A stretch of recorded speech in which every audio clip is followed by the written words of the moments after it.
Hello students, ये आपकी विविध प्रश्नमाला 11 लेकर फिर से हाजिर है। आपको 11.1 11.2 दोनों चैप्टर हो गए। उसमें विविध प्रश्नमाला के सवाल हैं, ये भी बेहद आसान और सरल सवाल है, जिसमें से इसका एग्जाम्पल देखें अपन कि दर्शाइए बिंदु ए बी सी डी एक समांतर चतुर्भुज शीर्ष है परंतु एक आयत नहीं है। ये डिट्टो सवाल अपन ने 11.2 के तीसरे का फर्स्ट क्वेश्चन किया है। उसमें समांतर चतुर्भुज शीर्ष है। फर्स्ट नहीं है, थर्ड क्वेश्चन किया है। उसमें सेम टू सेम ऐसा ये चार दे रखे हैं, सिद्ध कीजिए समान चतुर्भुज शीर्ष से। तो मतलब मैंने 6 दूरियां निकाली, A B, B C, C D, A D, और फिर इनके विकर्ण निकाले हैं। आमने सामने वाली भुजाएं यदि बराबर आ रही हैं तो वो एक समांतर चतुर्भुज है, और यदि उसके विकर्ण बराबर आ रहे तो वो आयत हो जाएगा। यदि विकर्ण बराबर नहीं आ रहे तो फिर वो एक समांतर चतुर्भुज होगा। ये डिट्टो क्वेश्चन किया हुआ है अपन ने जस्ट पिछली क्लास में, इसलिए मैं इसको आपको नहीं करा रहा, तो ये आपको होमवर्क में दे रहा हूं। एक सवाल आप भी इस प्रकार का, जो सेम सवाल है उनको करने का कोई मतलब नहीं है, कठिन बिल्कुल नहीं है। यदि कठिन होता तो अपन सोचें भी डिस्टेंस फॉर्मूला लगाना है तो ये क्वेश्चन आराम से हो जाएगा। एग्जाम्पल नंबर 8 देखें, उसका देखें क्या हिसाब है।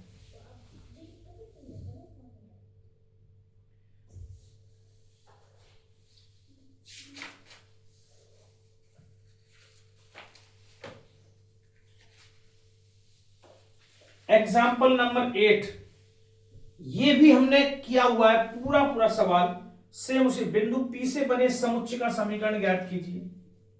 बिंदु P से बने समुच्चय का समीकरण, समुच्चय बोल दे बिंदुपथ बोल दे एक ही बात है। समीकरण ज्ञात कीजिए।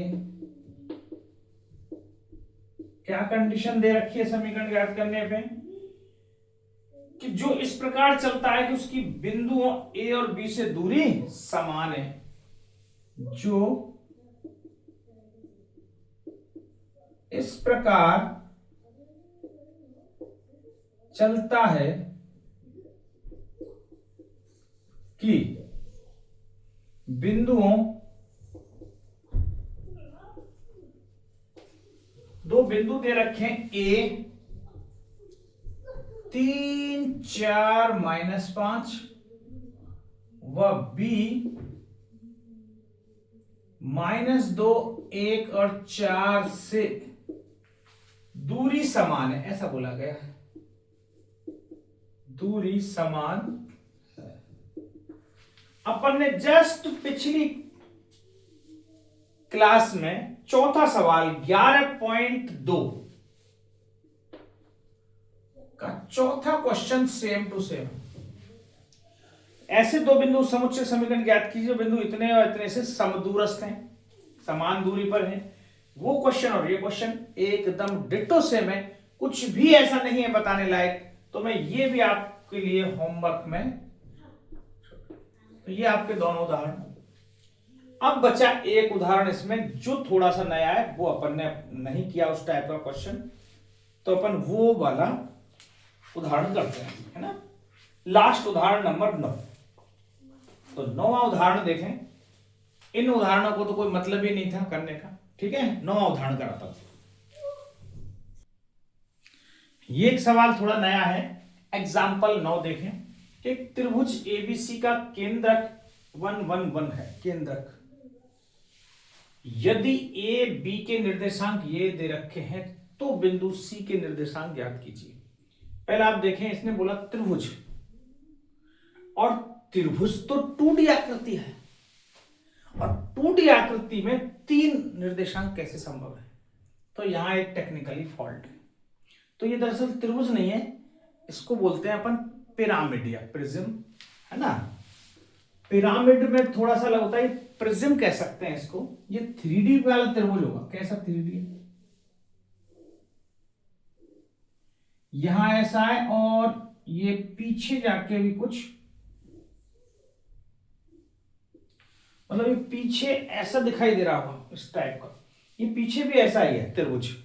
मतलब इसको तीनों चारों तरीके से हम ऐसे रख सकते हैं, जैसे यहां त्रिभुज दिख रहा है, पीछे की साइड में भी ऐसे त्रिभुज दिख रहा है। अब इसका केंद्रक, तो केंद्रक क्या होता है पहले आपको वो पता होना चाहिए। तो केंद्रक जो इसमें माध्यिका होती है सामने वाली भुजा से, शीर्ष से, सामने किसी शीर्ष से सम्मुख भुजा पर खींची गई रेखा जो सामने वाली भुजा को समद्विभाजित करे, समझना, उसी को क्या कहते हैं, माध्यिका। इसको क्या कहते हैं, माध्यिका। इसको माध्यिका कहते हैं। ये सामने वाली भुजा को दो बराबर भागों में बांटती है, ऐसी लाइन है, लंबवत नहीं है, ऐसा कुछ शर्त नहीं है, ध्यान रखना। कोण को समद्विभाजित करे ये कोई जरूरी नहीं है, एक लाइन खींची है सामने वाले भुजा को समद्विभाजित करती है। और इसका एक काम और है, ये केवल भुजा को समद्विभाजित नहीं करती, इस पूरे त्रिभुज को दो बराबर भागों में बांट देती है। यदि इसके क्षेत्रफल 32 वर्ग सेंटीमीटर है तो आधा आधा हो जाएगा, 16 इधर और 16 इधर। इसका मतलब ये भी समझे। तो ये तीनों माध्यिका मिलके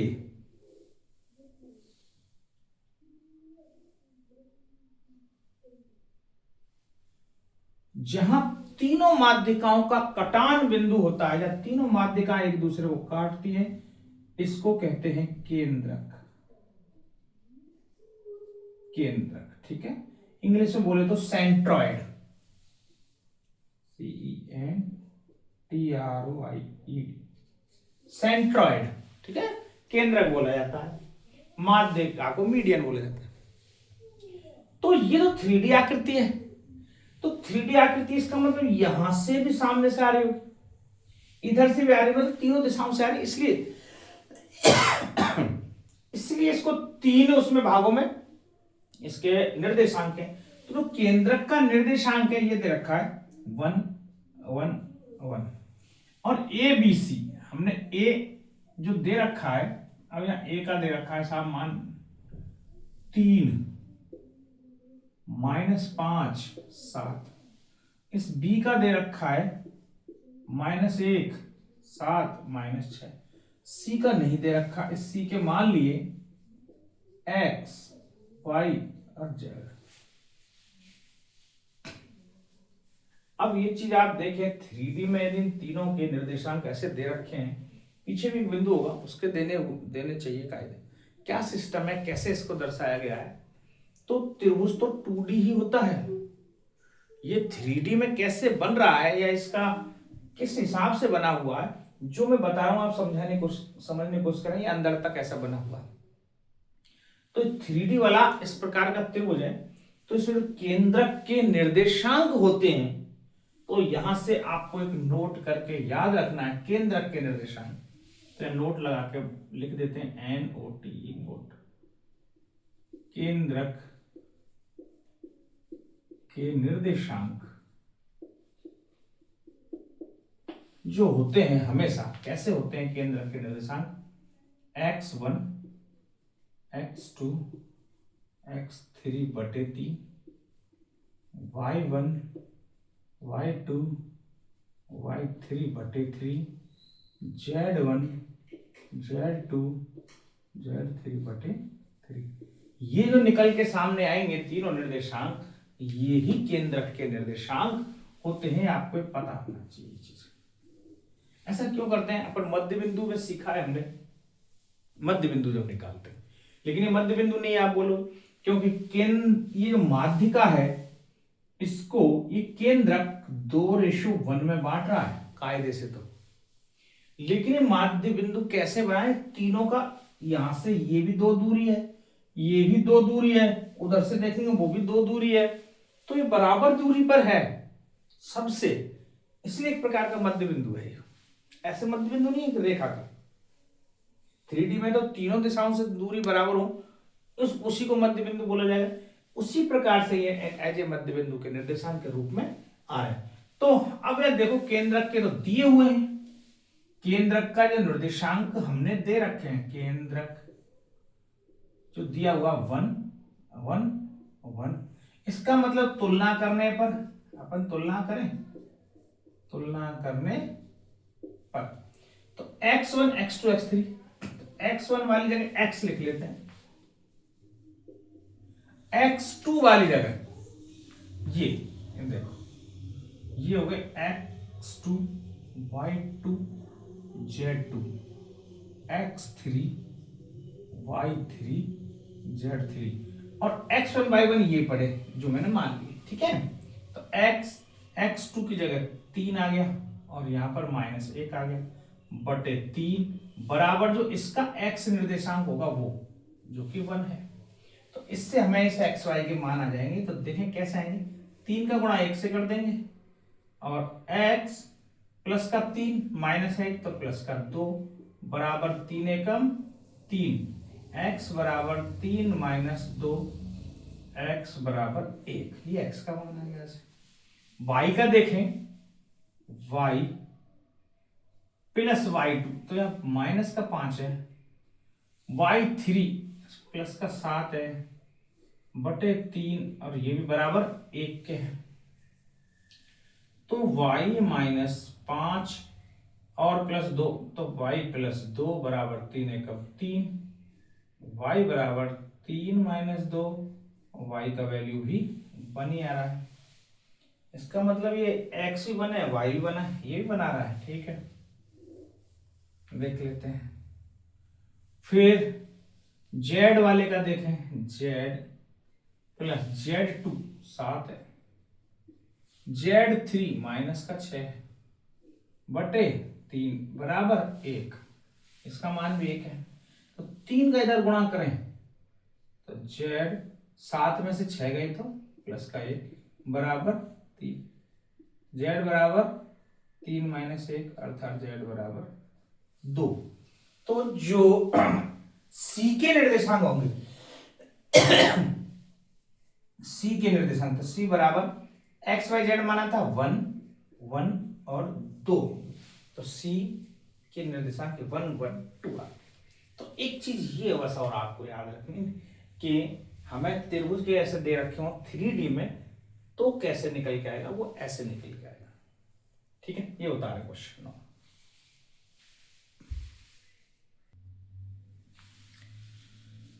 अभी जैसे हमने एक उदाहरण किया त्रिभुज वाला, उसी प्रकार का समान चतुर्भुज है, उसमें मैंने बताया था आपको शायद कि जो त्रिभुज है वो 3D में ही बना हुआ है। मैंने गौर किया जरूरी नहीं है कि 3D में ही बने, वो 2D भी त्रिभुज वो हो सकता है, वो त्रिभुज 2D का ही है। ये भी जैसे समान चतुर्भुज दे रखा है, ये भी 2D की आकृति है लेकिन बनी हुई अंतरिक्ष में, ये तल पर नहीं बनी हुई। यदि तल पे बनती तो इसमें x और y के निर्देशांक होते हैं, ये बनी हुई अंतरिक्ष तल पर है तो जो इसके निर्देशांक है इसलिए वो 3 में निकल के सामने आ रहे हैं। बात समझ में? तो हम समांतर चतुर्भुज एक ड्रॉ करते हैं। क्या पूछा है इसमें, देखो ऐसा एक समांतर चतुर्भुज होता है अपना इस टाइप का, ठीक है। तो इसमें इनके निर्देशांक दे रखे हैं ए बी सी डी, देखो ए बी सी और डी। ए के निर्देशांक हैं आपके पास 3 -1 2, बी के निर्देशांक हैं 1 2 -4, सी के निर्देशांक हैं -1 1 2, और यहाँ डी के निर्देशांक कुछ नहीं दे रखे, ज्ञात करने हैं, तो एक्स वाई जेड। दो तरीके हैं कैसे अपन ज्ञात कर सकते हैं कि ए बी की डिस्टेंस इसके डिस्टेंस के बराबर होगी। तो मैं इसका जो डिस्टेंस है और इसमें से डिस्टेंस के बराबर रख दूं तो एक इक्वेशंस बन जाएगी। फिर ऐसा करेंगे इसकी डिस्टेंस को इसके बराबर रख दें तो एक दूसरी इक्वेशंस बन जाएगी। लेकिन इन सबसे बेस्ट जो एक तरीका है वो ये है कि जो ये बीच में बिंदु होता है ओ, ये विकर्णों का मध्य बिंदु है। ये AC और BD को इक्वल रूप से विभाजित करता है, ये समद्वि विभाजित करता है ओ। तो चूंकि हम जानते हैं यदि हम इसका एक विभाजन पॉइंट निकाल लें तो फिर ये आसान हो जाएगा आसानी से XYZ के मान ज्ञात करना। बात बोलो समझ में बैठ गई है? जैसे मान लो A के निर्देशांक ये हैं, C के ये हैं, और मुझे इनका मध्य बिंदु निकालना है। तो अभी अभी मध्य बिंदु के निर्देशांक हमने सीखे कैसे निकलते हैं। तो 3D में मध्य बिंदु के निर्देशांक ये रहा x1 x2 बटे 2, y1 y2 बटे, केंद्र के थे वो बटे 3 करना पड़ रहा था, यहां दो ही हैं तो इसलिए x1 x2 बटे 2, y1 y2 बटे 2 और z1 z2 बटे 2 करके हम ये पूरे इसके मध्य बिंदु के निर्देशांक निकालें। तो 3D मध्य बिंदु के जो ये निर्देशांक यहां आएंगे फिर वापस से अपन इनको करके देख लेते हैं, ठीक है। तो एक बार मैं आपको बताऊं मध्य बिंदु के निर्देशांक, यदि पहले एक हम ये भी लिख लेते हैं,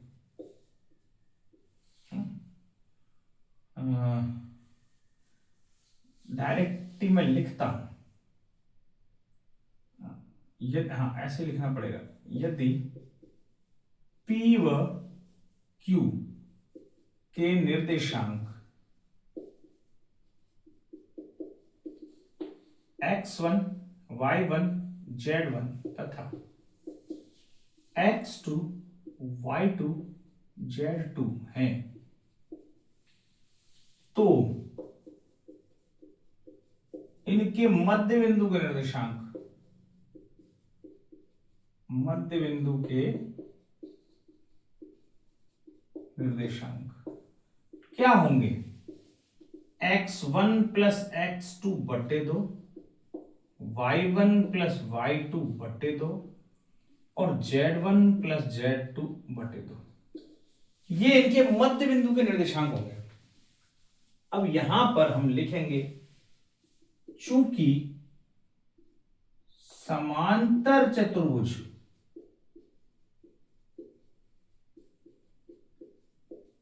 के विकर्ण एक दूसरे को समद्विभाजित करते हैं, समद्विभाजित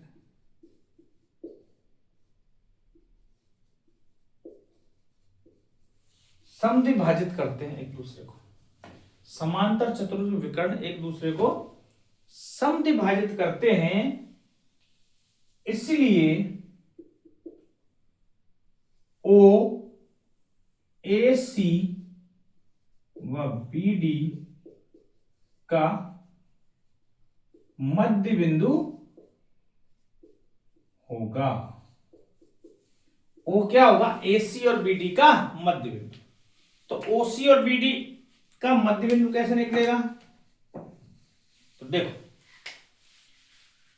हमें पता है AC किस किसके निर्देशांक दे रखे हैं, A के और C के, तो O के निर्देशांक बराबर O के निर्देशांक 3 -1 बटे 2 -1 प्लस 1 बटे 2 2 -2 बटे 2। तो आप देखोगे इसका जो क्या आएगा निकल के, 3 में से गया तो 2, 2 बटे 2 1, ये 0 हो गया, अरे ये 0 हो गया, ये 1 0 0, ये इसके निर्देशांक आए 1 0 0, ये निर्देशांक आए। तो 1 0 0 इसके निर्देशांक आए। तो अब चूंकि BD का भी मध्य बिंदु है, चूंकि O BD का भी मध्य बिंदु है,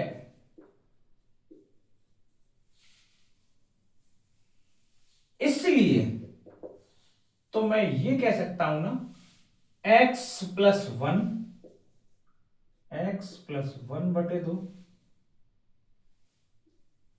वाई प्लस 2/2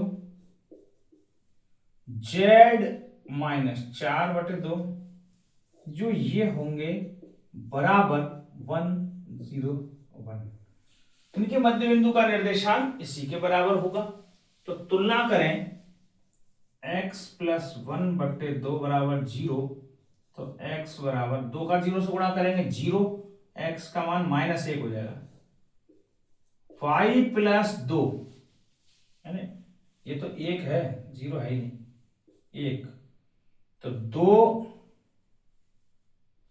-1 बराबर 1, x का मान 1 आ गया।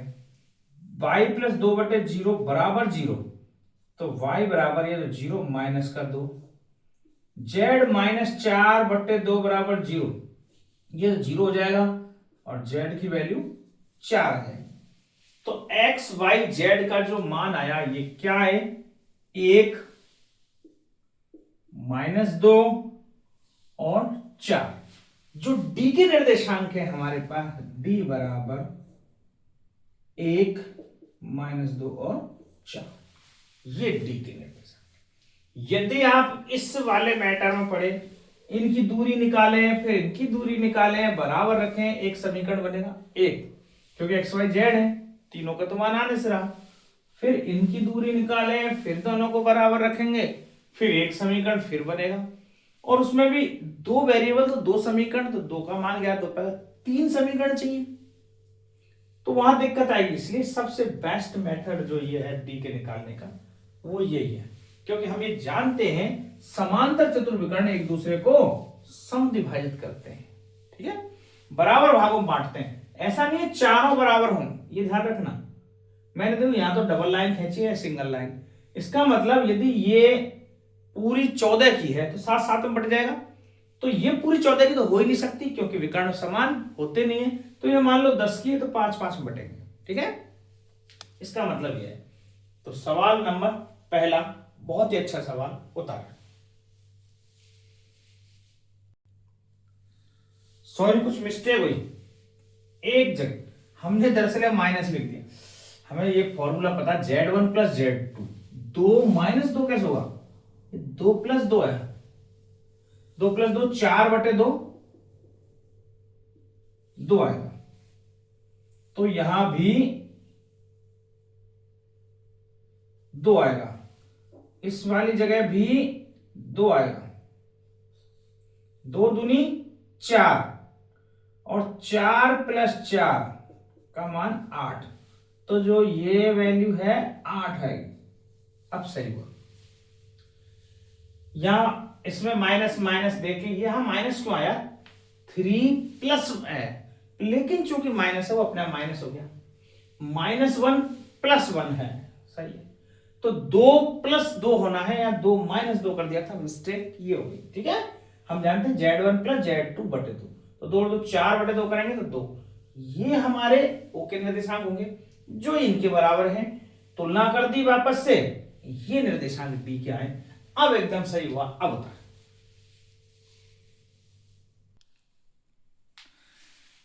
ये दूसरा क्वेश्चन देखें, एक त्रिभुज एबीसी के शीर्षों के निर्देशांक, तो देख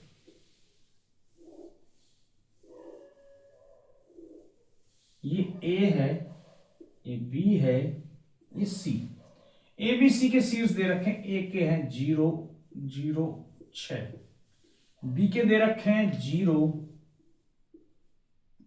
0, 4, 0, और सी के दे रखे हैं 6, 0, 6, 0, 0, ये दे रखा। इनकी माध्यिकाओं की लंबाई बताई, अभी अभी मैंने माध्यिका बताई थी आपको लास्ट एग्जांपल। माध्यिका क्या होती है, शीर्ष से खींची गई वो रेखा जो सामने वाली भुजा को समद्विभाजित करती है, उसी को माध्यिका कहते हैं। तो ए बी सी, इसको नाम दे दिया डी। ऐसे यहां भी होगी जो इनको बराबर भागों में बांट रही होगी आप सभी में, और इसको ई बोलेंगे। ऐसे यहां इधर भी होगी एक, इसको एफ बोलेंगे। ये माध्यिका। हमें जो लंबाई ज्ञात करनी है वो किस किस की, ए डी की लंबाई क्या है, बीई की लंबाई क्या है, और सी एफ की लंबाई क्या है, ये पूछा गया है। इनकी लेंथ पूछी गई है। तो लेंथ जब ज्ञात होगी जब हमें डी के निर्देशांक ज्ञात हो। यदि हम डी के निर्देशांक निकालें तो एडी आसानी से डिस्टेंस फॉर्मूला से ज्ञात हो जाएगा। और डी के निर्देशांक आपको पता है डी बीसी का मध्य बिंदु है। तो मध्य बिंदु के निर्देशांक कैसे निकलते हैं अभी अभी हमने पढ़ा है, ठीक है। तो बस उसी का उपयोग करते हैं। चूंकि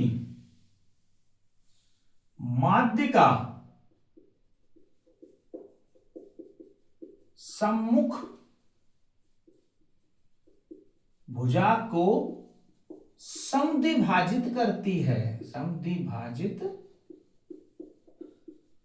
करती है, इसलिए डी बीसी का तथा ई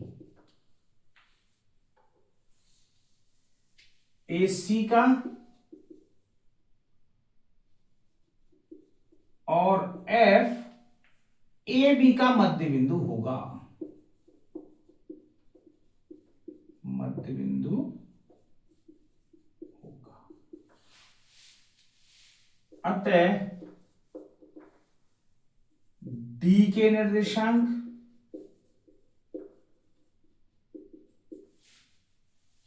ई के निर्देशांक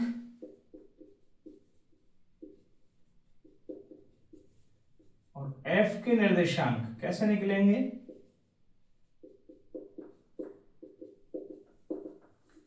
डी के निर्देशांक। चूंकि मध्य बिंदु अब हमने बता ही दिया है तो 0+6/2, 0+6/2,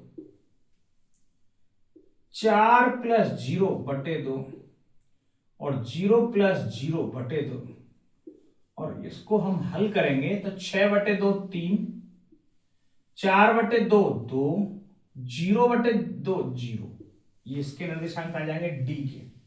ई के निर्देशांक देंगे ई कहां ये रहा ए सी, तो 6+0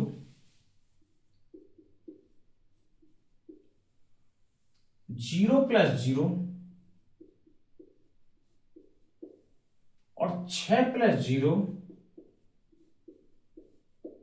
तो इससे आया 6/2 3, 0 और 3। इसके निर्देशांक आ गए।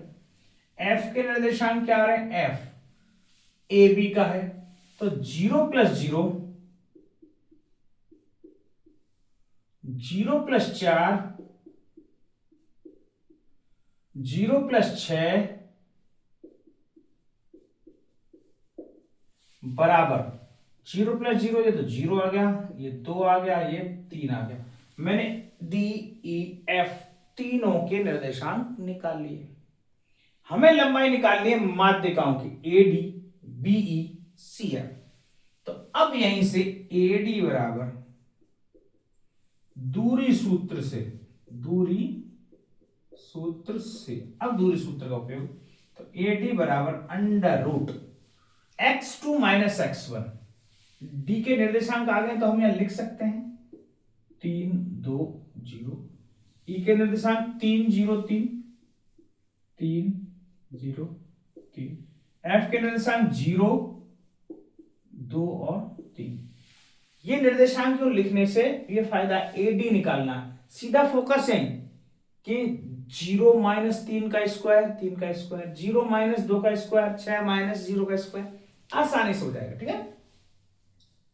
0 - 3 का स्क्वायर, 0 - 2 का स्क्वायर, 6 - 0 का स्क्वायर बराबर क्या आ रहा है देखो, ठीक है।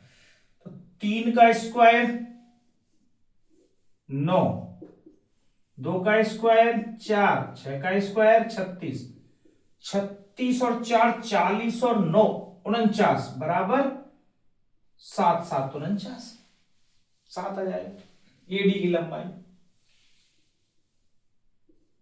√49 बराबर 7, ऐसा लिख लेते हैं। अब दूसरी माध्यिका बीई, बीई बराबर, तो बीई में देखें 0 - 3 का स्क्वायर, 4 - 0 का स्क्वायर और 0 - 3 का स्क्वायर। 3 का स्क्वायर 9, 4 का स्क्वायर 16, 3 का स्क्वायर 9, 9 और 9 18 और 16, तो 16 दूनी 32 और 2 34, √34, √34, 34 का होना नहीं है, इसलिए √34 ही लिख देते हैं। और इसके यदि खंड करें 17 दूनी 34, वो भी नहीं होना, ठीक है, छोड़ बीई इतना ही। अब देख लेते हैं बीई सीएफ, सीएफ 6 - 0 का स्क्वायर, 0 - 2 का स्क्वायर और 0 - 3 का स्क्वायर। 6 का स्क्वायर 36, 2 का स्क्वायर 4, 3 का स्क्वायर 9, ये तो वापस वही आ गई 7, 36 और 4 40 और 9 49, और ये 7 7 49 होता है। इसमें बीई में कोई लोचा आएगा, एक बार देख लेते हैं। 3 4 9, 3 3 9, 4 चौके 16, 3 3 9, 16 और 9 25 और 9 34, ठीक है। एडी बीई और सीएफ, ये तीनों माध्यिकाएं हमारी इस रेंज में आई है। अब बता रहे इनकी हमें लंबाई ज्ञात करनी थी, जो लंबाई या इसका अंडर रूट होना नहीं है, तो ये रह जाए होता।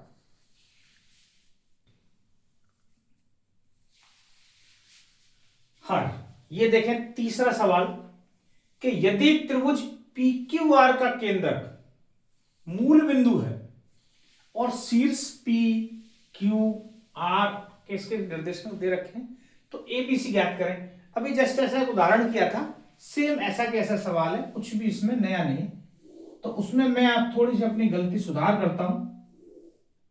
उस क्वेश्चन में मैंने ऐसा बोला था त्रिभुज 3D में होगा, मैं समझ रहा हूं 3D निर्देशांक है तो त्रिभुज 3D में होना चाहिए, लेकिन ऐसा नहीं है। आकृति वो 2D है, त्रिभुज है, लेकिन वो किसी समतल पर नहीं है, वो अधर, ये त्रिभुज अधर लटका हुआ ऐसे कहीं। तो जब अधर को त्रिभुज को रहेगा तो उसके फिर एक्स वाई और जेड तीनों के निर्देशांक रहेंगे उस बिंदु पर। तो जे सेम सिस्टम यही है, तो यहाँ P और उसमें केंद्रक और दे रखा है। तो केंद्रक मैंने आपको बताया था क्या होता है, जहां तीनों माध्यिकाएं एक दूसरे मिलती हैं उसी को केंद्रक कहते हैं। ये हो गया P, ये हो गया Q, ये हो गया R।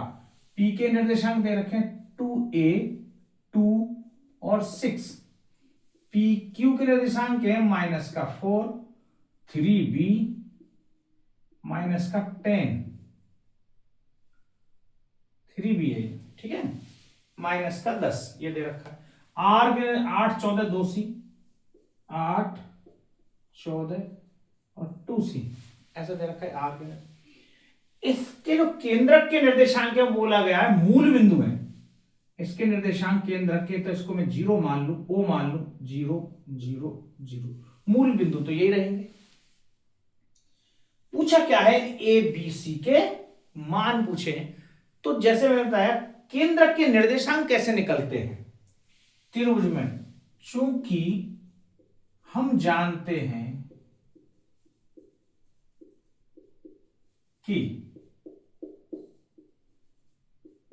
त्रिभुज में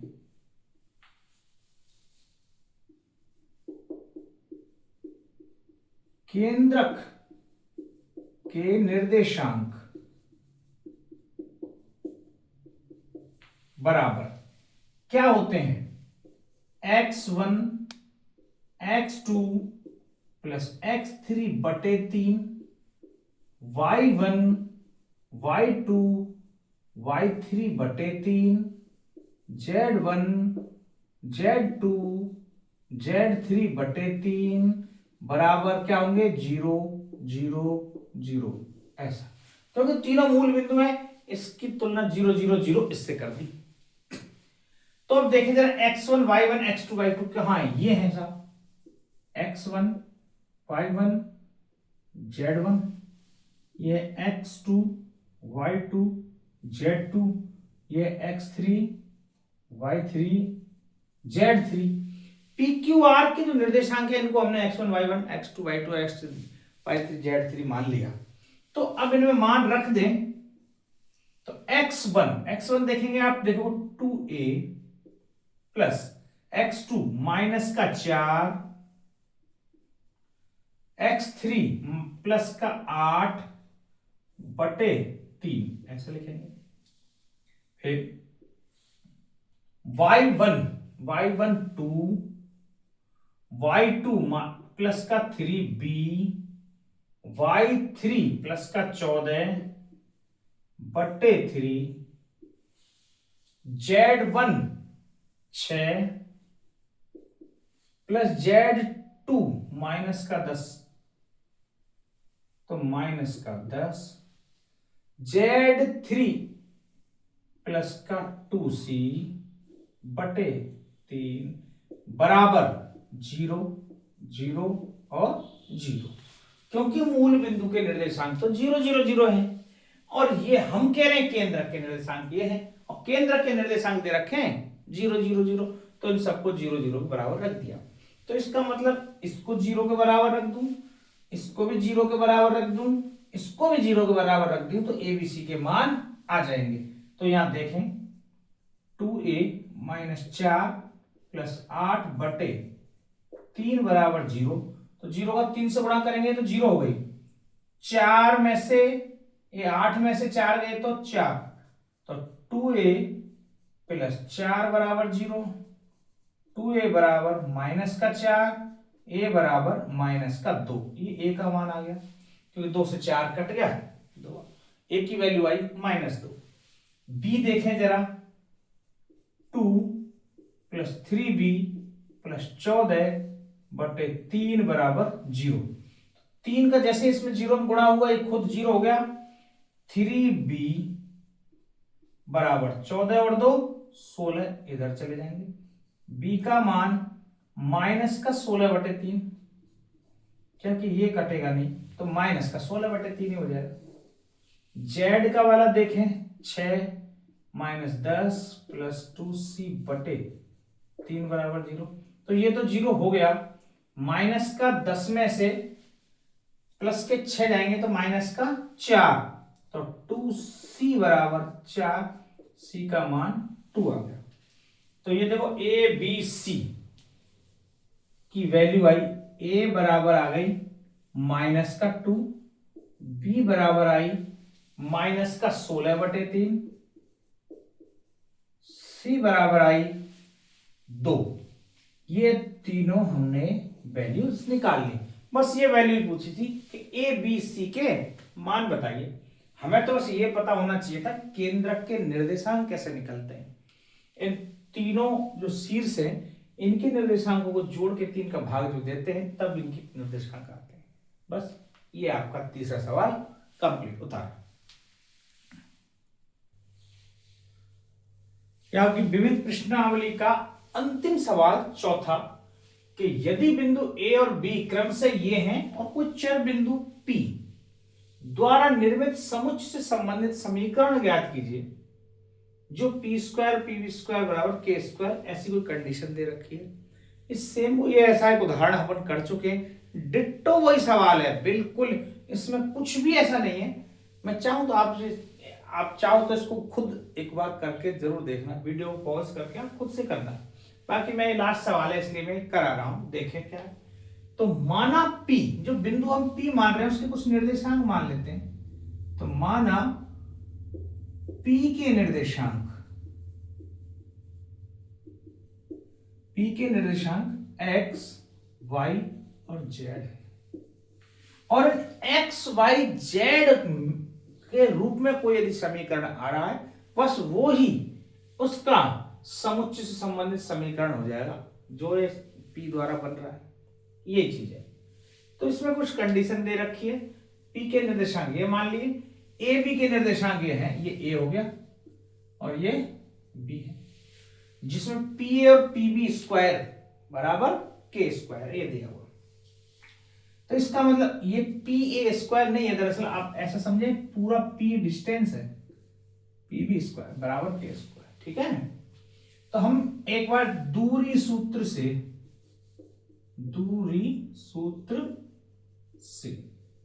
पी ए स्क्वायर निकाल लेते हैं। पी ए बराबर होता था अंडर रूट, तो यहां अंडर रूट लगाने की जरूरत नहीं पड़ेगी।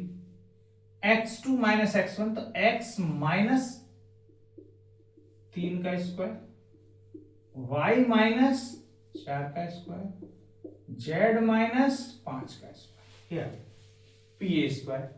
इसको थोड़ा सा सॉल्व कर लेते हैं, इधर ही खोल लेते हैं आगे। X square plus 3 3 9 minus 6x, y square plus 4 चौके 16 माइनस 4 दूनी 8 y plus z square plus 55 25 minus 5 दूनी 10 जेड, ये कुछ बनेगा मामला। सेम ऐसा ही पी बी स्क्वायर, ये भी निकाल लेते हैं। तो पी एरा बी एरा x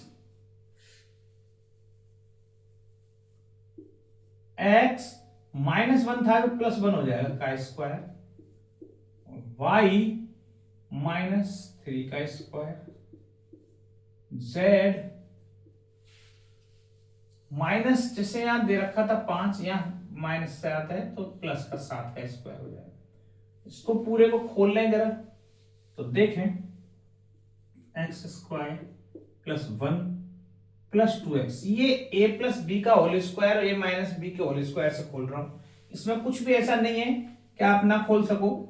Y square plus 3 3 9 minus 6y plus z square plus 7 7 49 plus 14 z. ये अब हमें करना क्या है, यहां देखो ये कुछ संबंध दे रखा है, P A square plus P B square बराबर के स्क्वायर। तो बस इनको ऐड करना है, पी ए स्क्वायर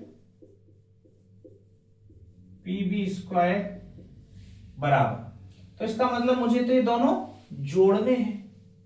तो जोड़ने का हिसाब किताब बहुत आसान, देख लो एक्स स्क्वायर 2x स्क्वायर, संख्याओं को मैं जोड़ ही नहीं रहा, वाई स्क्वायर अभी लास्ट में देखने तरीके से 2y square, Z square 2z square. अब x की बारी आएगी, माइनस के 6x प्लस का 2x माइनस का 4x। अब y की बारी आएगी, माइनस का 8y माइनस का 6y माइनस का 8 और 6 14y।